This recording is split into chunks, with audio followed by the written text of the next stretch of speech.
Papa Ogin Kama. Na wanze bonze bo. Banam. Nkwanko. Président Kisimane Mona Popo Kabaka. Président Jassima Soa.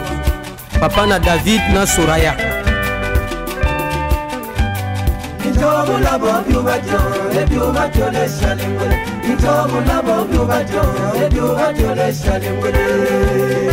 Père de Timaswa.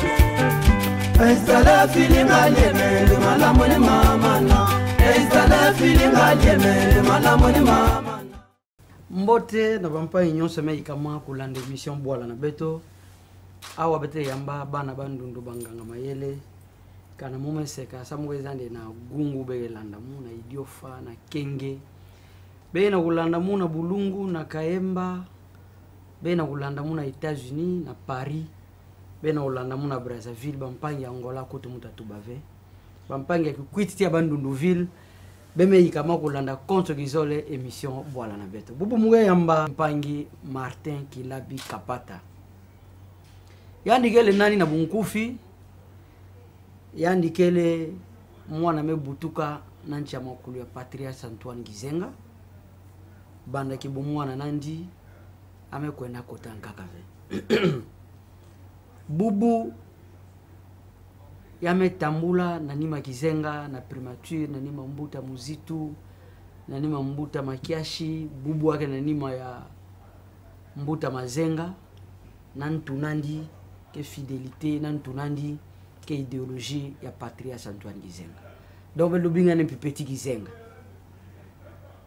et puis mutasonga bampanya ngena Holanda mu mingi ne mutalosira bintuntu sambu na décision ya secrétaire général ya parti Palume Katoko Baka bome kuisa kutula ni bubu yai secrétaire général en charge ya communication banyi mbote nange mbote mpangi moi sur me présenter mbote non me présenter on dirait que la tingue nzo mosi ati mweza nge makamuna nge mwelandila c'est ça mais c'est la mingi ibwe mbuta mazenga sababu bula masolo na ndia ya beme katoko tambula na kwilo na betu mingi na masima ndinga me ibwe ntete santé na yandi non santé na ke mbote mingi puis bo to bana français matisa mo ndinga santé na ke mbote mingi puis bo to bana français santé de fer oui donc na yandi vraiment tout va mieux nous ce pour mbote et puis ministère ça le tamula ngi mtino ko oui ministère couvant la partie toutes les matières transversales qui est bien gérée agena ko nata yombote et puis on ne peut pas être juge parti ben moi c'est bien mon appel à ministère qui est na kutambu sama makamke ko na mbote yo bana tête dans les oubliettes mais maintenant il faut tourner sur la rail bat nok makutala yo bayina kulosa yo masomo ya mesala nki kibeni mbuta na bet mazenga samunde ministère na bantu kuzabo mingi atanda meka to kusala échec mo ngola sur le plan diplomatique mais ministère ngo bantu meko ngutubilo qu'est-ce qu'il a fait à mesala nki samba tu kuzaba vo boge tu bana na français mpangi ilapi dans la vie na parcours humain échec que vandave soit on apprend oui soit on réussit échec c'est vraiment apprentissage mais au vrai sens du mot échec qui existe avec na bet me katoka ça n'a pas évoqué un passé récent bet me katoka ministère des transports je crois quoi bet me katoka kuna yoki ya kubomana ve ngeke mona mwinda buke tolana chez a mesafe nyoso kutubamaka na kata Kinshasa pe na monde entier nde vraiment ya mukedi ka Antoine Gizenga kuvanda ya ni mosi vmp a me foave Antoine Gizenga ni to kokotana chantoto mais sur le plan idéologique Antoine Kelle parce que il s'est fait vivre à travers Didier Mazenga na baina nkaka bet ko na kuta ministère ya transport dans les oubliettes dans un trou béant bet me basisa yo ngeme wa makelele bet me kat kwa kuna bantu mona mo sinde kwa bet me kat kwa bet me ko na ministère d'intégration régionale bet me ko na cimetière excusez-moi mais yo va na cimetière ve ngemo na mbuma nguba yo me polange lo sayo na bilanga ngeke mo ndane ko fo ve ame ko basika donc avec quel vraiment ça va ngeze la bingara na ke pona mbote ngeze la bingara mingi donc yo ki ko to bet bankaka bet me baga mingi na bankaka o to baga na bingara bantu mingi zabave bampangi mingi boke landa émission bwala na betu mingi na babwala c'est vrai na bamputu bantu ke landa mais na babwala na betu bantu ke landa mingi bubu bantu mingi lo songa bampagne na betu na ministère d'intégration régionale kenki na Kikongo sabo bakisi ombote ça mingi bakisa ministère d'intégration régionale parmi ba mission ina bomé pesa yandi qui a ko faire reluire kubaka kukumisa kitalatala ya bwala yo vanda kaka na bwala vio basika mbina nganda sur le plan donc en fait champ d'activité na yo kele na Afrique na région Afrique bantu kuzaba inki mutun bet kena kuyindula inki bet keti yo inki politique bet keti yo sambuna ba pays na betu voisin et puis pour redynamiser ba relation na betu yo vanda bilatéral ou multilatéral sambu makam kuku ko na mboti na ba voisin na betu que ministère moi je vraiment que boss des régulateurs et même la diplomatie na kat na bol na betu mais yo que sous forme ya coordination sambu ya na champ d'activité limité v fixe v ak transversal ak comptable sikanyo so sam makam ko na mboti ngeba longi v mu va longi bon mozo yula mo ngivula mosi yange vana communication sambu ban feza nenge ke mfumo ke tala makambo ya presse ya communication na ministère ya Mbuta Didier Mazenga ke dia Tisaka excellence Didier mais apparemment communication nenge me kita par rapport nge vana communication na transport ngeke na ba condition mboto beko ça vraiment nge vana transport ba activité nyonta Didier excellence Didier Mazenga mais bonne intégration régionale bon mumuke landa nge mingi muke mona makambo ngeke sala mo le sele bintunto ke mbote mais bon to me kita mo afioti bon ngeke mona le plus grand bruit na Montomaele que silence mais le plus grand silence dans Montomaele que travail yo ngeke mona na ba chantier caractéristique ya chantier na makamge ko na mote kele makelele ya marteau betu minoke me kangama mais marteau ngeke wampilo ke bola kuna pam pam pam communication na betu il faut que différencier na bavardage kana ngeke na kima ya kutuba je crois ngeke landa betu betu bayi na bantu mingi baza bave ministère d'intégration régionale moke landa mingi même na Top Congo il y a na ba libre débat actuellement avec Didier Mazenga à la tête du ministère yayi na bankaka na betu mabola mezan a ke vanana ministère d'intégration régionale na kati ya bola yayi betu me pesa yo sens bet me pesa yo connotation bet me redorer yo vraiment le kumu ya ngolo vraiment nge wampela makamukena ko kwena na ministère ya intégration régionale donc bet que communiquer bien bah non on ne peut pas faire notre propre publicité mais peut-être ben que ming ve le pourcentage est très réduit il y a bantu na qui longo critiquer communication na beto en tout cas nous sommes sur les rails non mais le silengi bintundo oui makamge ko na mote mwezo la mason mwezo la kutuba masonga muta masonga bet bula la sola excellence Didier Mazenga Benjamin étudiant babizuzi na valota déjà mais katuka na masimba nimba ba inauguration ba bima mingi yake zo ba financement beka mo mbongo na ndiake sa kisalo ke sala nde atunga bopito atunga ba centre de santé atunga ba stade IGF takusila ni vembongo na baba wapi bon IGF yo mosinde ema na Gillette betu kalbet belu taranje la IGF beta kutana fe kana IGF bukuta na nanzela na betu beta kutana fe sananki il faut que ça va empile moi si mpangi ilapi kuzaba nde chaque ministre na ken nommé na gouvernement national avant atura di kolonani na kati ya bureau nandi pour qu'on a déclaré ba bien na bo patrimoine na so ko déclarer yo. Bon, je ne crois pas que là avec ça na kusala apologie Didier Mazenga que mutu kota na gouvernement maboko mpamba ve que mutu amayele ngemo na sima mbangu tubande na mutu amayele mbongo fait que vandave et puis quand ngeke na mbongo yo vanda sana ngeve na bana ngeke il faut vanda au bénéfice ya bayina ke na kutala nge donc Didier Mazenga que mutu mosi que na ku tombu que na ku matisa lokumu ya palu donc ngeme tala bima ke sala betu ngeke za na betu na palu nous avons le socialisme démocratique comme idéologie. Tout est basé sur l'éclosion, tout est basé sur le bien-être social. Avant, Eragan était responsable collectif des avocats à Palou, il commençait déjà à poser des actes au bénéfice des militants. Alors, celui qui veut faire 1000 km à pied, il va commencer par placer un pas. Comme il y a le pas en tête dans la partie, pas une frontière, à me côté dans le gouvernement, à qui continue toujours dans les colonies.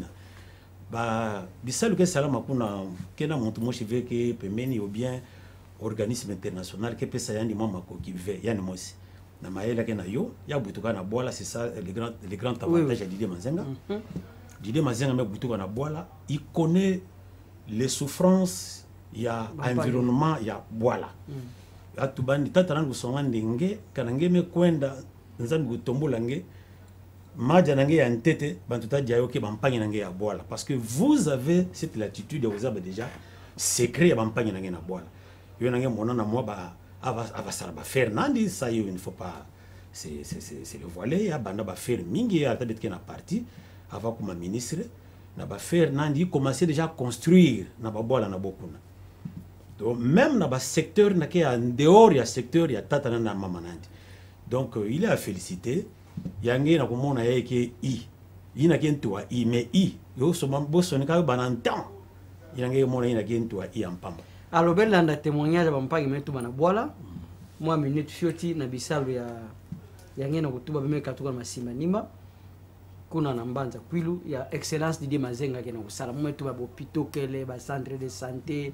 Pastar sana ba tsari yake da menga ki jeunesse yake ya mesala yo sana ba mpanga na boy pina ba pelouse synthétique ça féliciter Benjamin lui ele nzila yenenge betu wanki ba mpanga masima nima metu bana nzetolo ya excellence Mazenga mesala na kupesa bo ba bima yenyo tsa mesala sana nzila yenenge. Quelqu'un a vu les difficultés, les dépenses que une famille pouvait engendrer pour la recherche de la santé. Maintenant, on ne va plus chercher ça à des milliers de kilomètres. C'est sur place ici, à 5 km, à 10 km, même 20 km à pied, on peut le faire. On va retrouver tous les services nécessaires pour les soins de santé primaire.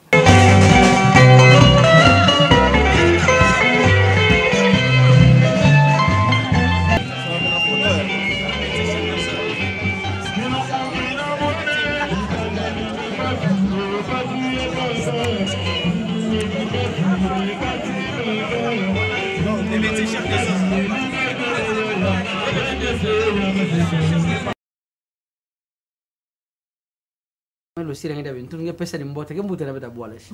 Je ne peux pas dire que ça n'est pas les gars. Non, la porte n'est pas au Cameroun. La porte est au Cameroun. Bon, vous avez le bulletin que fait Timpi. N'y met tout bawa. Mbuta Mazenga kubanda kisalu nanji na palu. C'est vrai, ngeme zabana pina mbuta funji. Bana ntama nge Martin Kilabi. Bubu. Mvolanga sake mingi na kati ya palu. Bete bana kuilu, bete bana bandundu. Bitumba me salama na kikwiti. Palu ke wapi bubu. Palu me vila. Palu kele nage diatisa palu na kilumba bubu. Merci Mpangi na question que me posé mon parti me foave parti quel parti qu'on a créé depuis le vendredi 22 août 1964 dans le parc de Bouek actuel Zo Awana Magombe. Toutes les valeurs na ye binga ni ba pilier na yo nyonso ki akotelema. Peut-être moi za kishika ngezo kuma ke bantu nge mona Mpangi lapi bubu ye kange na funa nge mona ba santu kokona bena nzonzambi na lumingu ko so ba santu na nzonzambi ve samu na lumingu bantu nyonso ke kwisa na bible sabo kuma ba santu ngeta kuta bona attitude ya bo santu nge kuta bona bileli ya bo santu mo santu boge sosandi na cité kishika boge banga nzambi nge comprendre ko banga nzambi ya mukedika ke wapi na nganda kima ya zoli mo zo songe na palu effectivement une bonne église. L'église, bantu me komisa nzambi bonne nkaka que les anciens. Ngeke mona ba ancien boke banga dans nzambi. Kana jeune mushi yake pasteur tout bande. Bon, lundi mardi beta diave, beta ça la jeune prière sam na ba vie na beto. Que dans mona ba jeune frère na sœur beta ça la jeune. Bo biga bo buya kudia sambu makamana ko na mbote. Mais ba mbuta ba ina même saneti nzambu ta sala ve. Yonenge mona bantu me komisa nzambi nkaka na ba église que ba ancien. puis la moitié de bondo ya Palou. Comme bo vana pemi na Gizenga, bo me komisa Gizenga bonen kaka. Mais bana yeke kwisa Amazon bo mona Gizenga bo des leaders, bo des visionnaires, bo fait se respecter. Alors, le pourcentage est très élevé. Il y a anciens, il y a qui na kuvueza, il y a qui bébi sa qui salu à Palou. Mais avec les jeunes, Boubouyaï, na ko pesa nge mvutu ya Mokedika, Palou depuis 64 puis la mekata côté langé. Premier congrès pour Salamaka. On s'est démené ça et là, ça va être ça le deuxième congrès. On a frappé 2 décès. Le premier, il y a Patrice Antoine Gizenga, paix à son nom. Le deuxième, il y a Lugi Gizenga, il y a secrétaire général Aïe, il y a Palou. Parce qu'il y a un revêtu un double caractère. D'abord, fils biologique, Antoine Gizenga, et puis fils politique, spirituel, idéologique, il y a Antoine Gizenga. Parce que dans des maquis, Gizenga va prendre à ses côtés, Lugi était là. Là, ça va déjà. Quels sont les fondamentaux, il y a Palou. Tant où il y a mes fois, peut-être mais pour ça, la démarche, il y a la télévision. Voilà. Alors, du 11 au 14 novembre 2020, nous avons mis le pouvoir de le congrès dans le centre Nganda. Donc, c'était un congrès électif. Le chef de base, mais quand on a boila, sans Palou qui est disséminé partout. Bah, mais quand on a boila, bah, empereur, mais quand on a wapi, il y a mon angel, il y a des zouzis, il y a des pouissaka. Mais Wakana, mais ça là, bah, réforme, il y a des textes fondateurs na beto. Nous sommes salam en beauté, bet me l'autre élection. Après l'oufoya, papa Gizenga. Après l'oufoya, Lugi Bouvanda, intérimaire nani. Nani l'enda basika. Banganga ya mayele, bayina mesimba Palou, bayina ke bon sine kata kisendu. Bome basisa, ouili makiashi. Donc, beko buya, bere na ntango shingege zaba kisalo mbote, ngeme tendula mbote. Mais bubu yai, keki makubumba ve. Mbuta mayobo, ke tubande, congrès be sala ke kermes. Mbuta mayobo me sala congrès en kaka me basika, secrétaire général. Ba Palou ke kwa bubu. Problème na muke wina. Bon, Mbuta Mayobo, je le respecte, c'est un grand frère, au-delà de tout, que mon tour aussi mais ça n'a mingi na au forcer ma camp. Politique, boge baka venge baka martona, le son songe ke bola la zone d'arriver politique ke kuzaba pour respecter ba texte fondateur. Mbuta Mayobo kutambula mbi bandantama dit vivant du patriarche Antoine Gizenga, ya zola ko kuma bonde Gizenga ya mo de son vivant. Mais il y a un adage qui dit plus grand que les maîtres tu meurs. Donc, il y a un patriarche Antoine Gizenga. Mais il y a un dit, avant que tu aies la primature, je suis témoin de ma mingi, en tant que fêti, il y a un ça pour vendre dans la Zulu, il y a Kiti dans Antoine Gizenga qui est Vandaka. Il y a un yo Vandaka, en passi ça, on peut ça en Itaïna. Et puis, Betuna Palou, pyramide qui est Vandaka.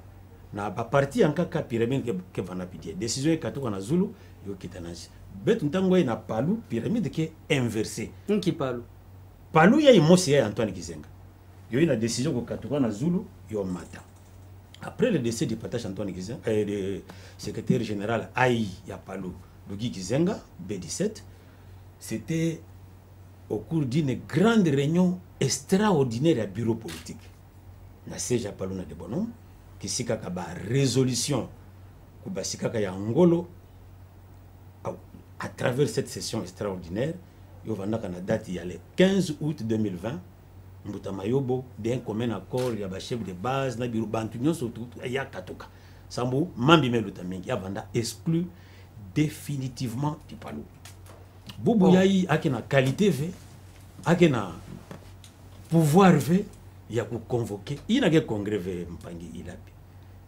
il y a kuvanda ka réunion il y a réunion des amis yo vana bon dans la convivialité betu wakana betu bula masolo ya boala mais congrès pour salama kana centre Nganda ya me basisa Willy Makashi secrétaire général ya me basisa Didier Mazenga secrétaire général adjoint ake Masima Nimba Willy Makashi ke Gungu Didier Mazenga Masima Nimba et Amé Bassissa, Congrès Amé Bassissa, Justin Kilou Balongo, deuxième secrétaire général adjoint à Palou, Ake Montouya, au Katanga.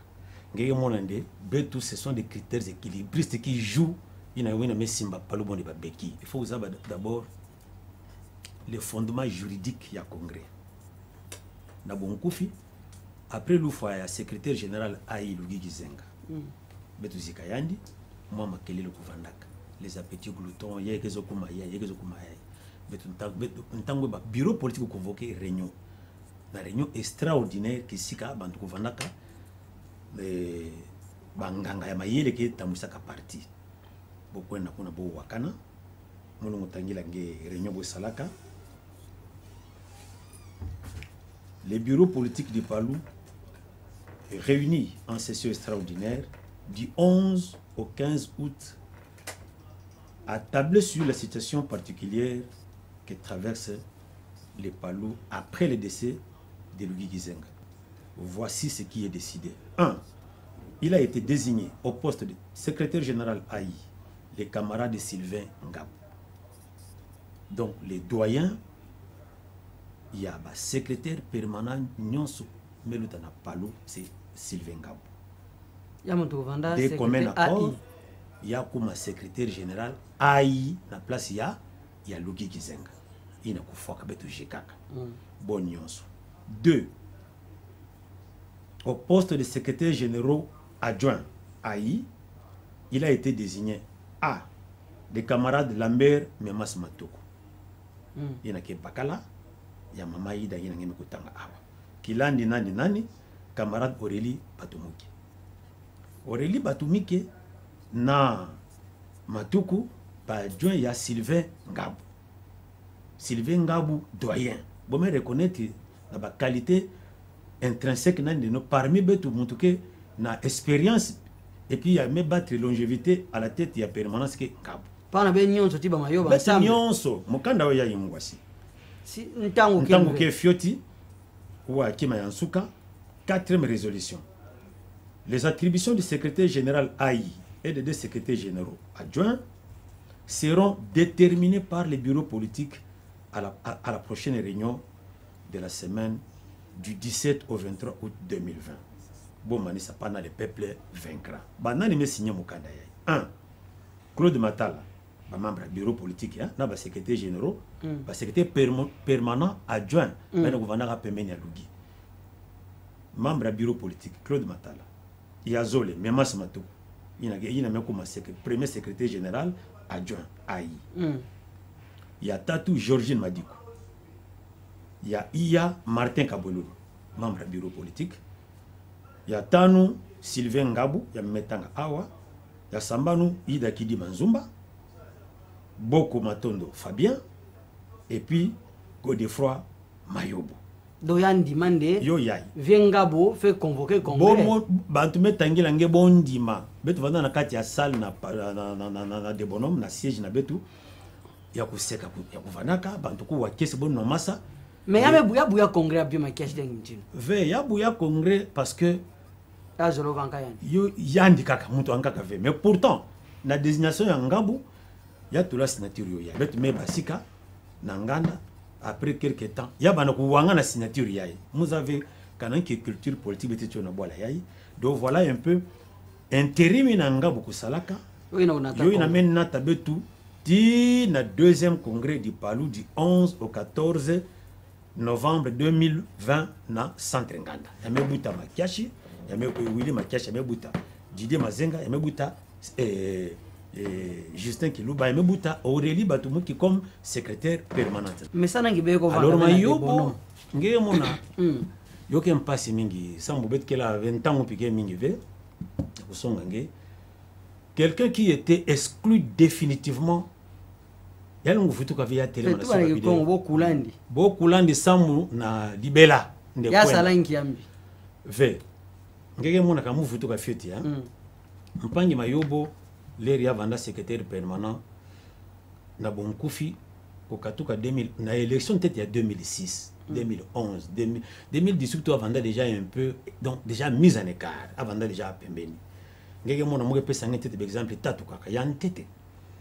Imaginez-vous que matériel, il y a beaucoup de personnes à Palou pour conquérir l'espace, il y a des députés nationaux mini, bete baka ba député provinciaux mingi ya teka yo ya détourné yo ya nata yo na boala na bo mais kuna bo voter ni ve ngege seka ngemo na ngeme seka mais kima ya salaka na palu yo pesa ka matanga ntango ba militant ko pona ko revendiquer yo atu bande benuta mpila be mesala pidia beta tambula makulu na ba kilomètre ata velo ya mpam benta zove ya te kilona ngege mona bima ngwa te kilana non c'est à dire que muntu mosi ya baka yo ba hors bord ya baka ba matériel aratoire ngege mona na ba bima fete yayi ya des bon en fait mo na palu hein ba mvola mingi oui mingi amesala mambi mingi je connais en 2006 ya basikaka parce que Abasika en 2006, si je ne m'abuse pas, 2006, il a profité de la notoriété de Gizenga. Mais les gars, Binzambi Kukulandi, il a kwenda na Kwango, il a postulé en 2011, il a Basikave. Il a tout bandi, j'ai une assise sociologique na Kwango, il a comment na Kwango tout bandi fait. Nge mambi yange mesala na palu, ngeta sala odiaka awa. Bo pesandi nsoni mingi ya Basikave. Il a kuso postulé diaka awa na Kinshasa na Moamba banta Moamba ndeve makamunge sala na palu en tout cas ngeke mona mosinde bome bula ngeke caché na ntu partout ngeke luta ngeke mona ngeke melota chapeau mais banta mayele ngeke mona ngeke na caché na zola ntu bulungu ya mangeve donc mpangi mais bantu na utuba nde Willy Makiashi luva na secrétaire père mamana pepper ya palu ve ça me umela ve na palu mayo bonde me banda kibu mwana nani na palu na mpasi yameki zwa mwa ba mwana ni na nima Makiashi bubule na tuba ve mazenga mpile na tuba ve na ntola mayobo sama yobo nde kengwa muntu ya kuzaba parti palu mume pesa nge exemple mosi awande bantu me kumisa nzambi nkaka na boke bantu me umela mingi na nzambi kizenga ti ya me kusufu angwasi amekona na ba regret mbuta mayobo abanda ku menacer Patrice Antoine Gizenga de son vivant kala ngeke ngemona do ya gesa na buka hypocrisie bet me vanda nange ngemona mbwa kuluta mumwe yula ngende mpangi ilapi mbwa yena nki genki sex mbwa genki sex ilapi mbwa genki sex pana muge zoba sa mbwa ya meluta we melota kupeve sex nandi deke ngeke tala ngeke mona yo donc muge tela ngende bet me vanda na Patrice Antoine Gizenga mayobo mambi ya mesala amekwenda na primature ensemble na Patrice Antoine Gizenga il a défié ba maman na ba tata avant kwenda ya mekwenda talibenta sala filibenta dia poussière bo nyoka bantu ko dia poussière Gizenga ko regretter de mumetinda un roi télé muvaza bon ne serviteur avant na ministre après le premier ministre ngeza ngena kutanga mayobo ngena kutanga mayobo ve sénateur ida kena ni manandi bakala ndizina dia nani papa mas matuko ngena ba jeune bon songe maître ngoma ba ina nyonso kena nima ngena utoma yoba ngena mo vene ke bantu nyonso kena nima mais beta futukila nge Benjamin yeye na bonkufi ngeke mona mayobo ke dilala ya kopola kana ngeme vana ngenge tubane mmeko sala moko bula masolo na mpangi na muni ya kopola ngevingeke pola na minute aka bono wa droit de réponse bo toma kamange to ke lufu qui m'a fait awa porti ya kokangula ka beaucoup sabota tuba kabo to ambele bo kutana tinge na plateau ba bantu so tinge na tuba ya muge tuba muge saba inki muge tuba Benjamin tudi na betete ba mpangi ya Kwango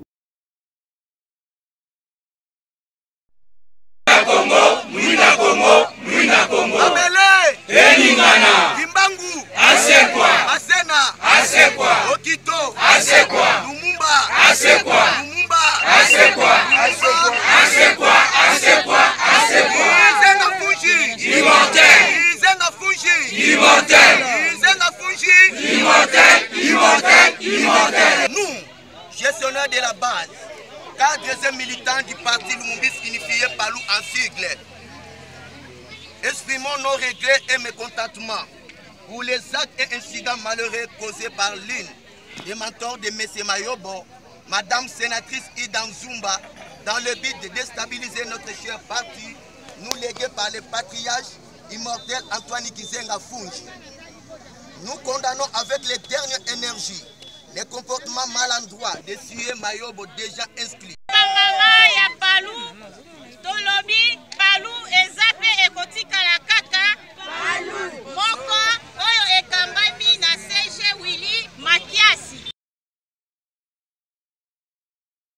ngena ko bena ko manipuler bantu betke manipuler bantu ve bantu ke na mesu sana kutala bantu ke na makutu sana kuwa moke pesa nge exemple ya camarade Didier Mazenga kana boke tu bana mekota na palu bilumbu yayi meza no kubaka lukumu bobo moke so ngende bet me katoka kangeta la bi image na ngenge mona drapeau a palu ke na kotombama bantu a palu na wa intérieur boke yamba n'importe qui veut ça boke na information so ke katoka na Kinshasa to mongolo Mazenga mekota na palu bobo yayi ametunga permanence ya nene ya palu inauguration ke bilumbu kana kokwisa siège ngeke wande ya palu un bâtiment avec 9 pièces na ba annexe na yo na kati ya Masimanimba chose que Mbutama Yobo qui se réclamait de Kwango mebika salave mpangi ilapi betu matana kamebo buti na Kwango ya mebika sumbata kintini ya nzobie kama toilette ya chambre sana à partie V attaque le mo CV betke na mpangi ka bolulu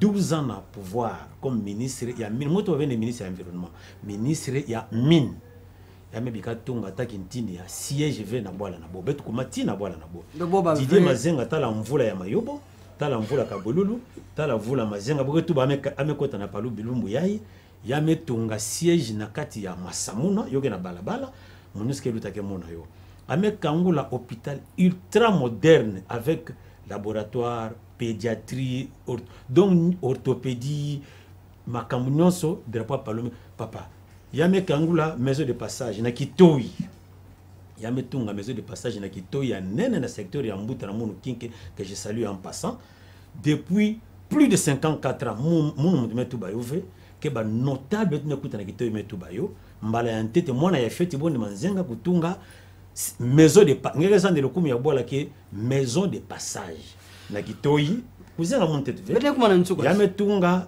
maison de passage na kati ya secteur ya Kinzenga ya me kutunga école na katia c'est-à-dire kamu telange bima mesala kazo vana mpeta na ide pesa tunga akeka sana palu ve ametunga yo na palu sambu ya mewa malongi bima mwe songa nge kanga yo na ntima ametunga yo na palu sambu ke mwana ina nge wandi ya botosi amewa malongi ya Gizenga ngeke zande Didier na bénédiction ya ngolo mu excusez pesa mon 2 minutes ame vanda na patriarche Antoine Gizenga ti ya mekuzo foya songa nde ya ngeke bikala ngeke kuma muntu anene sana ki ya pambola kaka Didier a pambola ba makiashi ya pambola ba ina kaka pambola Mayobo parce que muntu kozaba Mayobo mbote kuvanda Gizenga ya mosi matondo mingi bete manisa émission mais Benjamin luyeye muzolange luyele plutôt muzolange tudi la munu ki mamosi ya mekota na émission V mais aketa la bandundu kele nki mutindu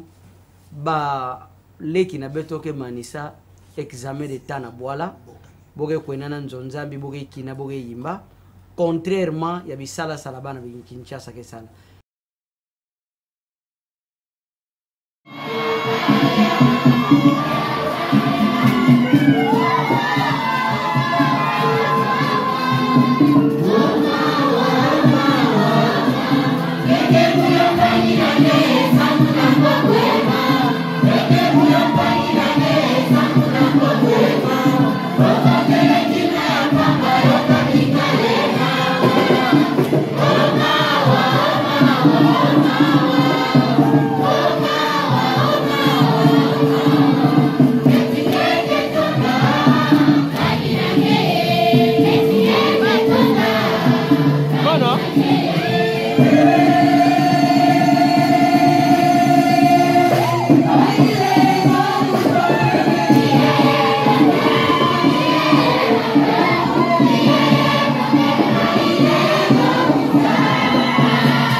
émission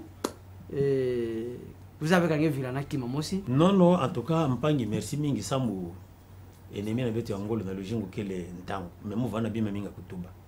Ngele ndaki photo ga de en tout cas, bubu yai Didier Mazenga que montu mo se pembeni ya chef de l'état.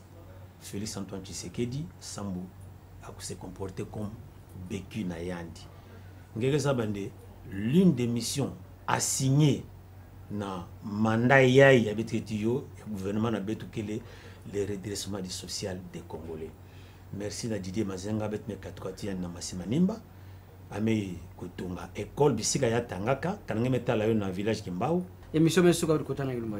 Merci Mingi, en tout cas, Mingi Vanaka Kutuba, mais Ntango Wana Mingi Ve, me pesa, Ntete merci Natata Nzambi, et me pesa betu souffle de vie, Sambo avant que betu Tuba Ntete Yandi, Yazole, me pesa Mbote Mingi, la secrétaire générale, Nabetu, secrétaire général, il y a Palou, il y a Meko Katouka na congrès, le deuxième congrès du Palou, le professeur Willy Makiashi, que je salue en passant, me pesa Mbote Mingi, na excellence Didier Mazenga, il na kena ku vandisa, kena ku yibukisa bantu ndekizenga me fois veya kele, me pesa Mbote Mingi na adjoint nandi Molandi nandi Kiluba, na ba militantes et militants nyonso ya Palou, benu vanda na confiance na bureau politique na benu, sans oublier Mbote Mingi na madame mon épouse, Claire de Bazimbana, na bana na muno, nzambe ku pambola émission yayi iko kwenda Mbote tina suka sambu ngeke nganga mayele vetu mona vraiment de ngeke tombola kwilu ina kele bastion développement ya bola betu muta pesa ngembe matondo sangeke muntu ya makieleka ngeke muta masonga mpingeme losira bintuntu mwe losira bintuntu sameza bangentama bikala na Palu e besala sabwala na betu kwena ntwala kana bantu kana muntu kesala kima Mbote na zina bwala na betu muta kumisani yova lukumu ya excellence Mazenga na bwala na beto yova lukumu ya Mbuta Makiashi ye mwe manise mission na kupesa Mbote na Mbuta na mo bemi na kunjala njoko mama Lucy ku atelela mulenda vila nge atanda mbuve na emission na mo bwala na beto mweza sana ngimwe pesa Mbote e nkento na mumpi mambo musene ndokura muserje kumiyongo bebi kala Mbote beta kutanti bena kiluma ke kwisa nge pesira mu Mbuta kinyoka Mbote mingi keba Mbuta mamu ke vatibo kana beme ndimande mukota na banjo na beno kesa mu Benjamin Luyeye me vanda na nima ya bizuzi kuna kesa mu maître Chan metinda mu na banjo na beno merci na Mbuta na mu jise misongi ya ke pembeni na mo esa émission bet kutana ti beno na kizola ke kuisa me émission e beta lando na kiya be lando bidia na YouTube